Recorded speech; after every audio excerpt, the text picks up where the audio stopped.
बिस्मिल्लाहिर्रहमानिर्रहीम अस्सलामु अलैकुम वरहमतुल्लाहि वबरकातुहू। प्यारे व्यूअर्स, कैसे हैं? उम्मीद हूँ क्या बिल्कुल ठीक ठाक होंगे, खैरियत से होंगे। नबी करीम सल्लल्लाहु अलैहि वसल्लम का इरशाद बाबरकत है, अल इल्मु फिस्सगरी कन नक्शी फिल हजरी, यानी बचपन का पढ़ा ऐसा है जैसे पत्थर पर लकीर है। औ कमा क़ाला अलैहिस्सलाम। देखें जी, आज की हमारी वीडियो है प्रेजेंट परफेक्ट कॉन्टीन्यूअस टेंस पर।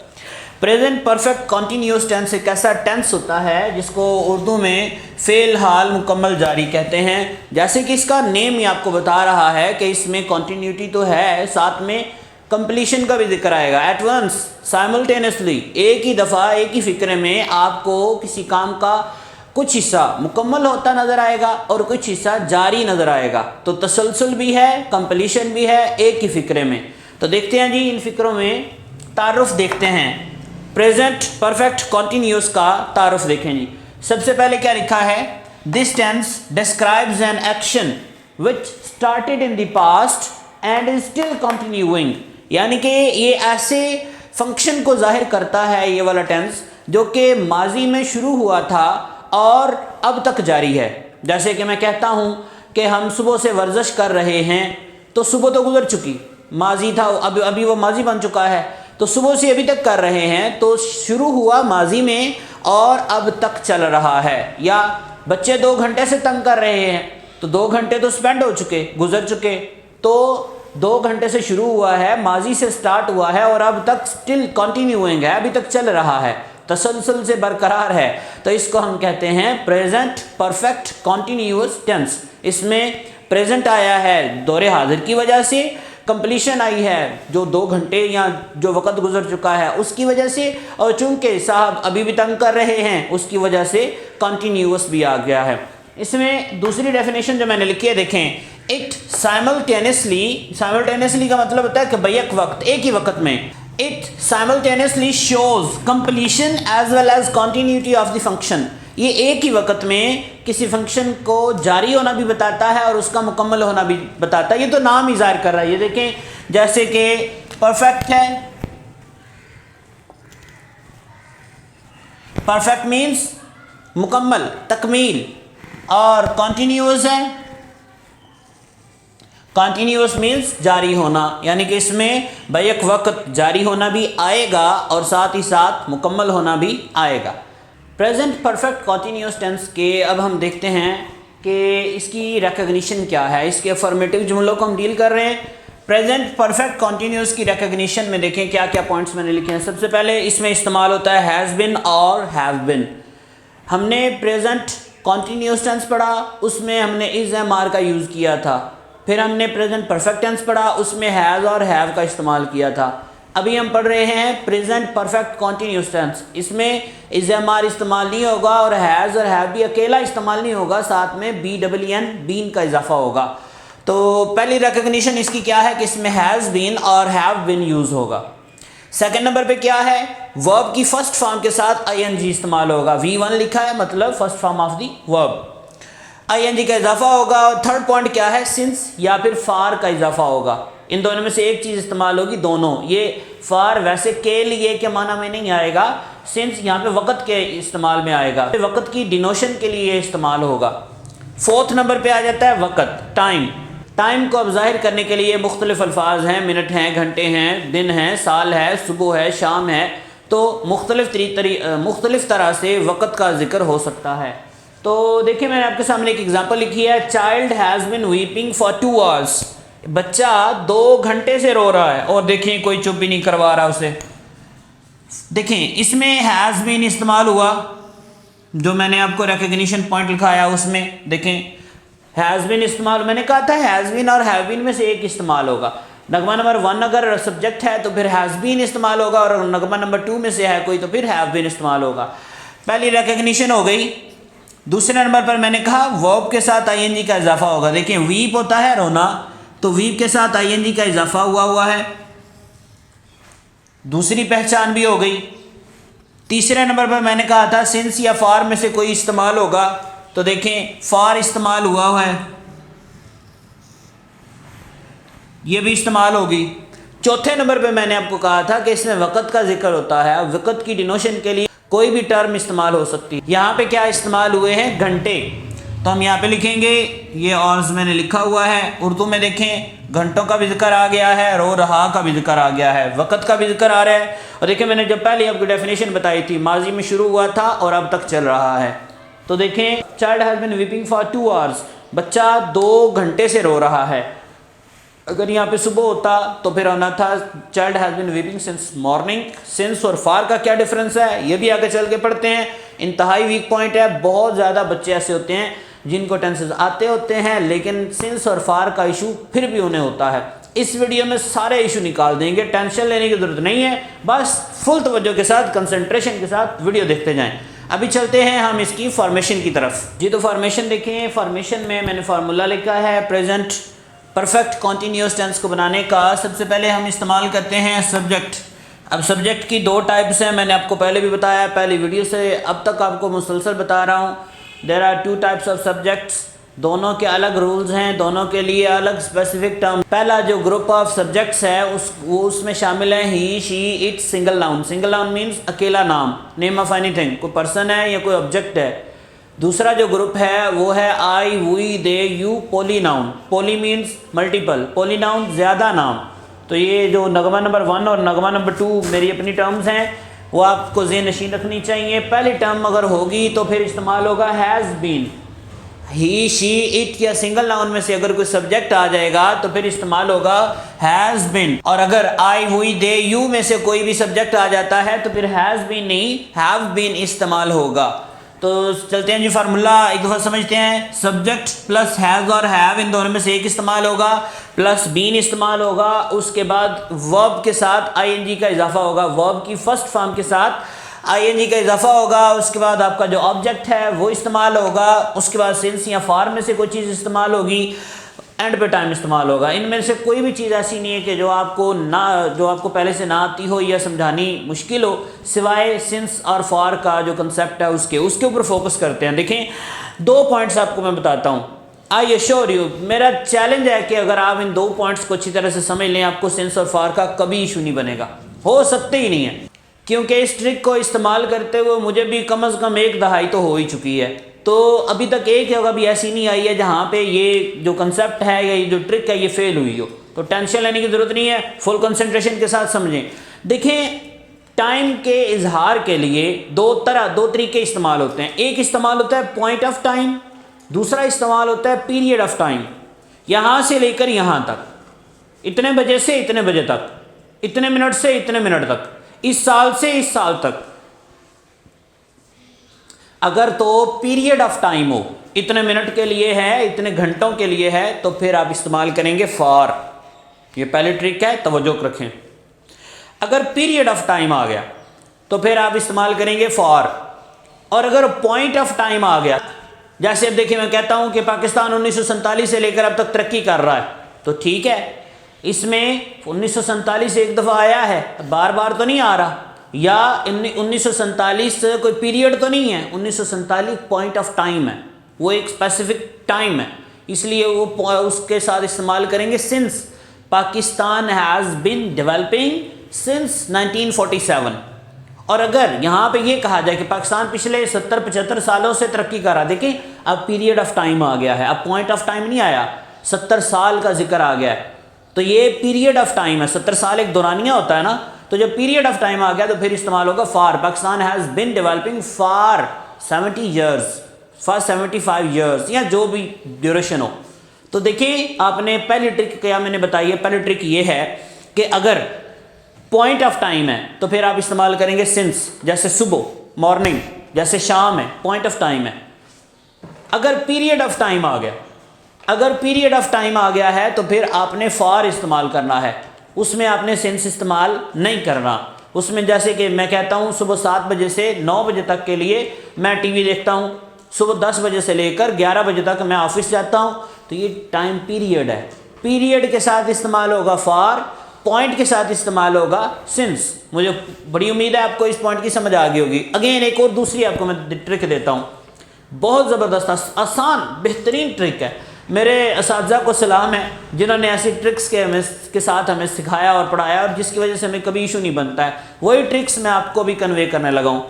अगर आपको नहीं समझ आ रही कि ये जो टाइम पीरियड है, ये जो वक़्त का जिक्र है, ये पीरियड है या पॉइंट है, तो फिर देखें कि उसको डिनोट करने के लिए जो टर्म इस्तेमाल हुई है, देखें टाइम का हमेशा जिक्र टर्म्स में आता है, कितने मिनट हो रहे हैं, कितने सेकंड हो रहे हैं, कितने घंटे, कितने दिन, कितने हफ्ते, कितने महीने, कितने साल, ठीक है।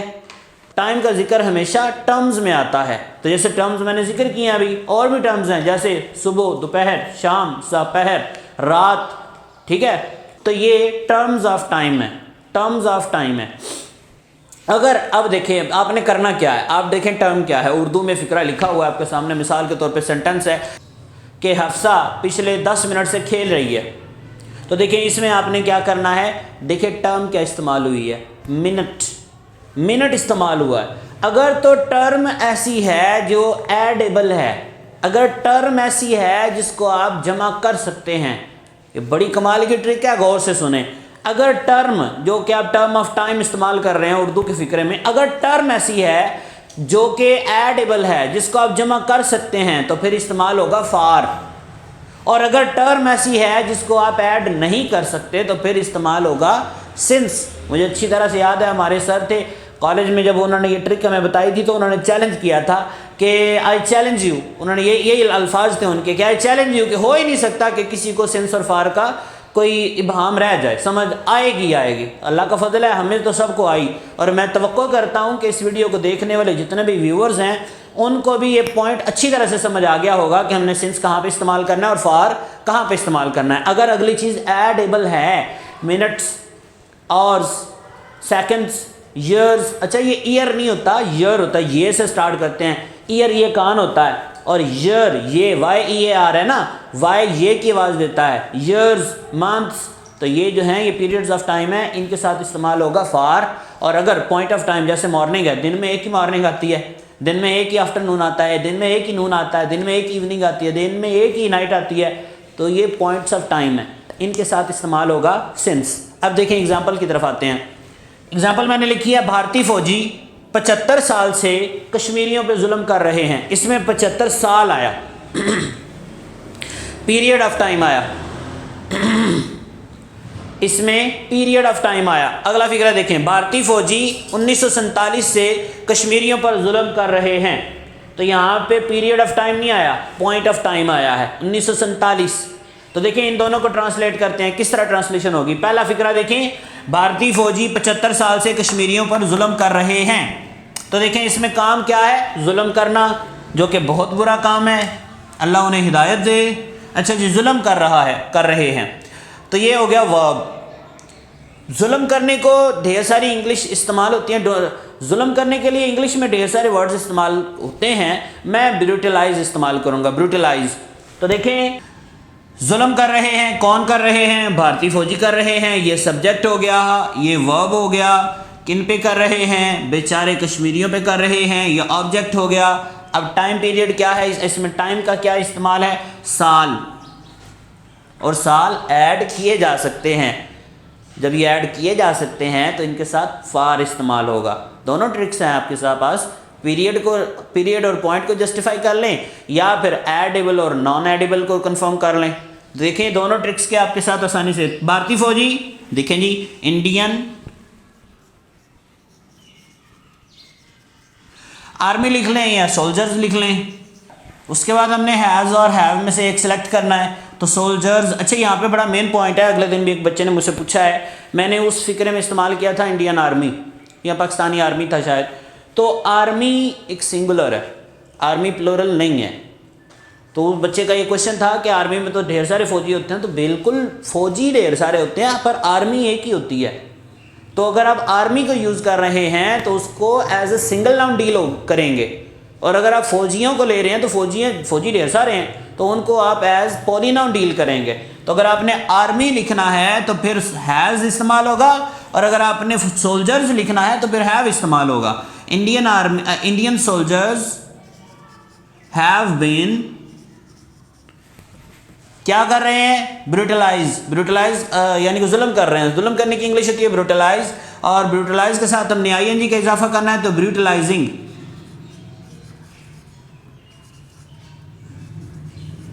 इंडियन आर्मी जुल्म कर रही है। अच्छा, उसके बाद हमने ऑब्जेक्ट का इस्तेमाल करना है, किस पे जुल्म कर रहे हैं? ब्रूटलाइजिंग कश्मीरीज, कश्मीरियों पे जुल्म कर रहे हैं। उसके बाद हमने लिखना है, ऑब्जेक्ट भी लिख लिया, सेंस और फॉर में से एक सिलेक्ट करना है। देखें जी 75 साल, it is period of time not point of time, तो फिर हम इसके साथ क्या इस्तेमाल करेंगे? For. Indian soldiers have been brutalising the Kashmiris for 75 years. Indian soldiers have been brutalising the Kashmiris for 75 years. अगर यहाँ पर पिछले होता तो प्रीवियस 75 ईयर्स हम कह सकते थे। तो जो भी एडिशनल वर्ड्स आते हैं तो वो अकॉर्डिंग टू सिचुएशन आप फिट कर सकते हैं। अब देखें इसकी अगली एग्जांपल मैंने लिखी है, भारतीय फौजी 1947 से कश्मीरियों पर जुल्म कर रहे हैं। इसमें पॉइंट ऑफ टाइम आया है, पीरियड ऑफ टाइम नहीं आया है। तो यहाँ पर हम क्या करेंगे? भारतीय फौजी, सोल्जर्स हैं ज़्यादा हैं, Indian soldiers have been brutalizing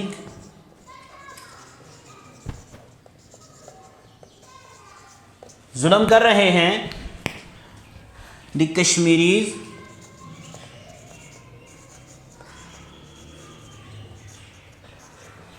अच्छा जी, कश्मीरियों पे जुल्म कर रहे हैं।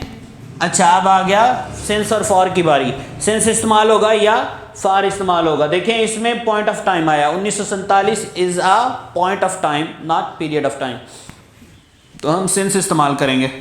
और अगर दूसरी ट्रिक की बात करें तो 1947 किस तरह जमा होगा? 1947 दो तो नहीं हो सकते हैं, तीन तो नहीं हो सकते, 1947 एक ही दफ़ा आया है, तो वो नॉन एडेबल है, तो उसको हम सिंस इस्तेमाल करेंगे।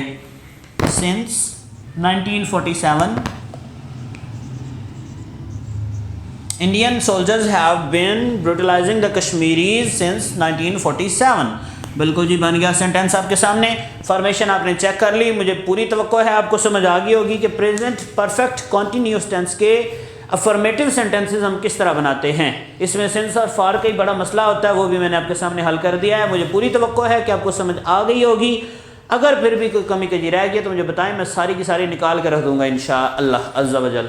अभी हम इसकी 3-4 और फ़िक्रे प्रैक्टिस करते हैं, फिर आपको प्रैक्टिस देते हैं। ये तो फॉर्मेशन में देखिए, हमारा पहला फ़िक्रा है, असलम 10 साल से वर्जिश कर रहा है, वो बचपन से ही मरी जाता रहा है, मैं सुबह से आपका इंतज़ार कर रहा हूँ। ये सारे जुमले आप देखें, माजी में शुरू होने वाला काम है और अब तक जारी रहने वाला काम है। देखें पहला फ़िक्रा है, असलम 10 साल से वर्जिश कर रहा है। इसमें सब्जेक्ट कौन है? असलम।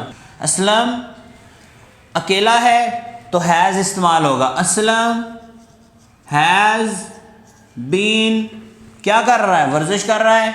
टेकिंग एक्सरसाइज, वर्जिश कर रहा है, कब से कर रहा है? 10 साल से। तो देखें पहले ट्रिक अगर इस्तेमाल करें तो उसमें यह पीरियड ऑफ टाइम है 10 साल, पॉइंट ऑफ टाइम नहीं है, मतलब फार इस्तेमाल होगा। दूसरी ट्रिक इस्तेमाल करें तो मैंने बताया था एडेबल होना चाहिए, तो 10 साल, साल जमा हो सकते हैं सालों, तो यहाँ पे एक्सरसाइज के बाद आएगा फॉर 10 जो मर्जी लिख लें, TEN ईयर्स। लें जी, आपकी ट्रांसलेशन कंप्लीट हो गई है। Aslam has been taking exercise for 10 years. अगला जुमला है, वो बचपन से ही मरी जाता रहा है। तो देखें वो है, वो की इंग्लिश होती है ही के साथ इस्तेमाल होता है हैज़ बीन। क्या है जी इसमें वर्ब क्या है? जाना। He has been going to Murree, वो मरी जाता रहा है। He has been going to Murree. तो कब से जा रहा है जी? बचपन से जा रहा है। बचपन 2 दफ़ा तो मिलता नहीं है, नॉन एडेबल है, जमा नहीं हो सकता। ये पॉइंट ऑफ टाइम है कि बचपन था, तो इसके लिए इस्तेमाल होगा since. He has been going to marry since, he has been going to marry since childhood। अगर होता कि वो अपने बचपन से जा रहा है तो यहाँ पे लिखना था his, लेकिन वो चूंकि अपने उर्दू में हमने नहीं लिखा तो his इंग्लिश में भी नहीं लिखेंगे। थर्ड फिक्रा देखें जी, मैं सुबह से आपका इंतज़ार कर रहा हूँ। मैं सुबह से आपका इंतज़ार कर रहा हूँ, तो इसमें देखें सब्जेक्ट कौन है? मैं क्या कर रहा हूँ? इंतज़ार। किसका? आपका। कब से? सुबह से। सुबह नॉन एडेबल है, तो लिखेंगे जी I have been waiting for you since morning। लें जी, सेंटेंस हैज बीन फॉर्म्ड, बन गया जी। अब चलते हैं प्रेजेंट परफेक्ट कॉन्टिन्यूअस टेंस के अफर्मेटिव जुमलों की प्रैक्टिस की तरफ। अब तक जितना था वो मेरा काम था, अब है आपका काम, फिर होगा मेरा काम। कहाँ पे? कमेंट्स में, जहाँ पे आप उनको ट्रांसलेट करके लिखेंगे और मैं उनको चेक करके आपको इन्फॉर्म कर दूंगा जी। तो ये रही आपकी प्रैक्टिस। सबसे पहले आपने फिक्रा ट्रांसलेट करना है। मेरा भाई स्कूल में बचपन से पढ़ रहा है। देखें, बचपन को इंग्लिश में चाइल्डहुड कहते हैं, और पढ़ना बड़ी मेन पॉइंट है। रीड होता है पढ़ना, उसमें पढ़ाई लिखाई टेस्ट ये सब सारा कुछ आ जाता है। उसमें सिर्फ पढ़ना नहीं आता, उसमें लिखना भी आता है, उसमें याद करना भी, उसमें समझना भी आता है। मैथ के क्वेश्चन समझे जाते हैं, दूसरे क्वेश्चन याद किए जाते हैं। तो ये सिर्फ रीड में नहीं आ सकता, इसके लिए हम लफ्ज़ इस्तेमाल करते हैं स्टडी, STUDY, स्टडी। तो आपने कहना है कि मेरा भाई स्कूल में बचपन से पढ़ रहा है। My brother has been studying. अगला आपका काम है, अगला मैं नहीं बताऊंगा। अगला ऐसा यानी कि अगला फिक्रा है हमारा, तुम पिछले 1 घंटे से बदतमीजी कर रहे हो। पुलिस सुबह से चोर का पीछा कर रही है। डॉक्टर सुबह 9 बजे से मरीज का इलाज कर रहा है। अम्मी 3 घंटों से मेहमानों के लिए खाना बना रही हैं। बेचारी थकी होंगी, पानी शानी पूछें उनसे और इसकी ट्रांसलेशन करें। मुझे उम्मीद है इनको ट्रांसलेट करने के बाद प्रेजेंट परफेक्ट कॉन्टिन्यूअस टेंस में आपको कोई भी टेंशन वाली बात नहीं रहेगी। अगर रह गई तो भी हम इंशाल्लाह निकाल लेंगे, साथ साथ चलते जाएंगे। अगर आपको कोई और भी चीज़ समझनी होती है, पॉइंट समझना होता है, या किसी चीज़ का एडिशन कराना चाहते हैं तो वो मुझे बताएं, मैं इंशाल्लाह ताला उसको भी अपनी वीडियो में इंक्लूड कर लूँगा। दुआ में याद रखिएगा और भरपूर दुआएं कीजिए। अल्लाह करीम मुसलमानों की खैर फरमाए, मेरे कश्मीरी भाइयों की हिफाजत फरमाए और तमाम असातिज़ा और तलबा को इल्म नाफ़े अता फ़रमाए। बहुत शुक्रिया जी। चैनल को ज़रूर सब्सक्राइब फरमा लें, वीडियो को लाइक एंड शेयर कमेंट करें। अल्लाह हाफ़िज़, अस्सलाम वालेकुम।